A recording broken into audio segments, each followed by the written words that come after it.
Hello, today is Wednesday, March 5th, and welcome to episode 422 of Fault Lines, the National Security Institute's podcast that gets you quickly up to speed 3 times a week on the national security and foreign policy debates shaking up America.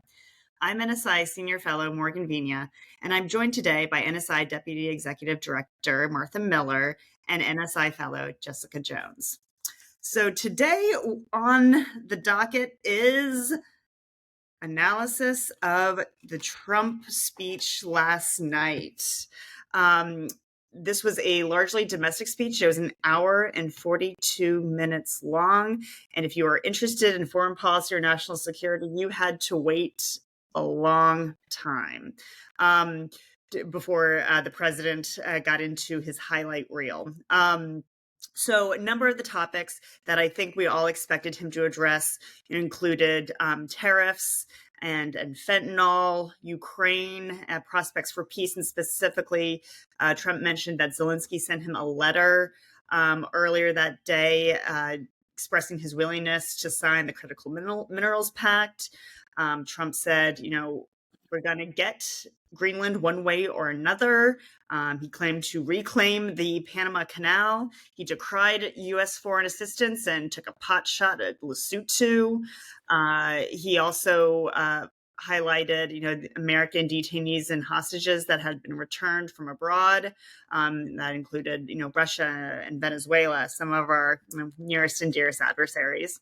And then, of course, a couple of points which definitely took notice. One was the suspect in the KIA or the Kabul International Airport bombing in 2021 was arrested, and he is being extradited to the United States to face justice.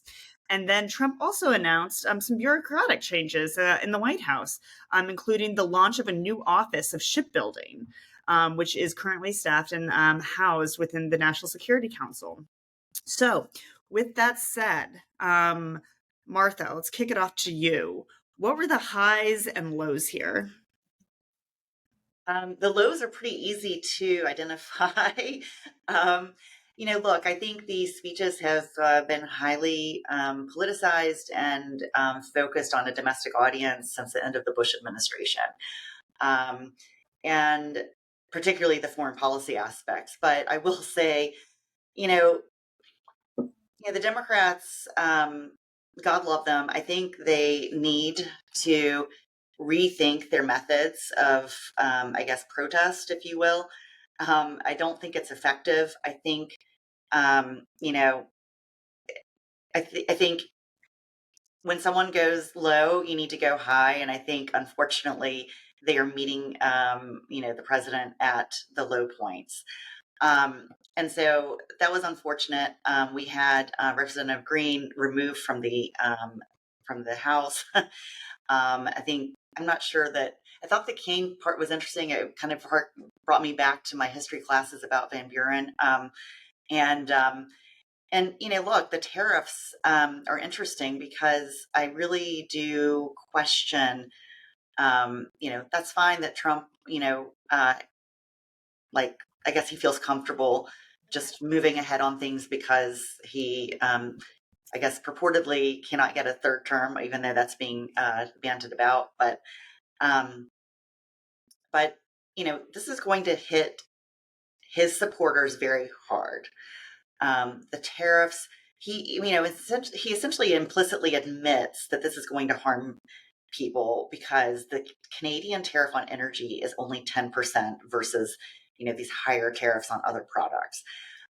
So there's energy, and a lot of that natural gas from Canada goes to the Midwest to heat people's homes. That is not going to make people happy. Those Midwesterners are also, many of them, farmers. That is also going to hit home. So, he mentioned that the Democrats are going to be thankful for voting in favor of the tax cuts because it'll get them elected. But honestly, the tariffs are going to get them elected next go around. And I think the White House will be facing a very different Congress in a couple of years. Jessica, clearly the Democrats definitely displayed their own form of resistance last night. Do you think this overshadowed a lot of Trump's highlights, particularly when it comes to national security, or do you think it was just theater that should have been expected, and that the American public will really focus on the substance here? I mean, I think the Democratic opposition actually, like President Trump leans into it and shines off of it, which they should have known and anticipated. But I guess for their side, those Democrats voting for them needed some kind of resistance, so they had to do something. But man, he looked like he was having a fun time. But to Martha's point in your opening, for all the talk here we have about all the national security and foreign policy shakeups that are happening coming from the Trump administration, proposal in Gaza, we've got the Riviera, we've got Ukraine, we've got Canada as the 51st state, we've got all these things, not to mention changes in the IC, FBI, DOJ, DOD. And yet you had to wait over an hour to get to anything national security related, right? To see anything that was relevant for us. And the topics that got as many sound bites, Greenland and Panama, aren't the things the American voters were even thinking about before Trump came in office, right? We're thinking about the Middle East and we're thinking about Ukraine. So it's an interesting insight into his psyche that Rubio is going to solve Panama and Greenland. Even though we respect them, we're still going to get them, according to him. And another thing I walked away thinking about is, there was some word, there's some talking that Trump kind of eased up on Zelensky and Ukraine in this speech. But we woke up this morning reading headlines that the U.S. is cutting off intelligence sharing with Ukraine, which is just as critical as material support. So that isn't quite a softening that we were expecting. And as much as President Trump doesn't want to talk about alliance and partnerships, I would have loved, to hear something about how we're going to deal with the challenges of tomorrow. The White House shipbuilding is a great announcement, but we had the Chinese Foreign Affairs Ministry announcing yesterday in response to the tariff announcement from President Trump that China's not going to be bullied, and whether it's a trade war or any type of war, that they're ready. And that is not something that even was mentioned in the joint address. And so if I'm the international community, especially the average international member of the community, like watching this, trying to get a peek into the American psyche, I'd be a little worried about how the U.S. is going to continue to engage, or how we're going to deal with these global challenges.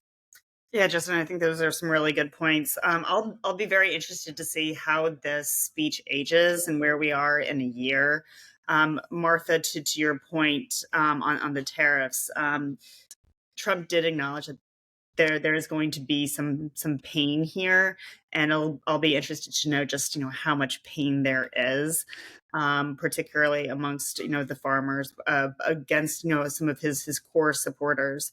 I'll note too that the consolidation of USAID, that doesn't impact bureaucrats in Washington. That impacts farmers. That impacts truckers and shippers, and so many other third and fourth order effects. So I'll be interested to see if there's any sort of adjustments that the White House will need to make a year from now. Also, with respect to Ukraine, clearly, Trump has prided himself on a strategy or being able to come to some sort of peace deal. I think peace is a relative term these days, but a year from now, will the Ukrainians have their sovereignty restored, or will we see Putin marching on Warsaw? So I think we'll definitely be able to measure success by the highlights that he reeled off in his speech last night. Jessica, your point, on the shipbuilding and the prospects for the maritime industry are very exciting. I'll be interested to see, what this looks like. Is he going to double down on carriers and subs? Is this going to have implications for the defense tech innovators and startup community, particularly around small USVs and the like? So I think there's an opportunity here. So needless to say, we'll be doing an We'll be update. watching. Yeah, we'll be watching this. We'll be giving everyone updates on President Trump's report card on whether or not he's meeting the mark on all of these items. So with that is a wrap. Thank you very much to Kelly Crowley, Claude Jennings, and the entire NSI staff for their help in producing today's episode. Join us on Friday, March 7th, for another episode of Fault Lines, the National Security Institute's podcast that gets you smart fast on the national security and foreign policy debates shaking up America. Fault Lines is now on YouTube, so check out a channel for a video of today's episode. If you like what you heard or saw, be sure to rate, review, and subscribe.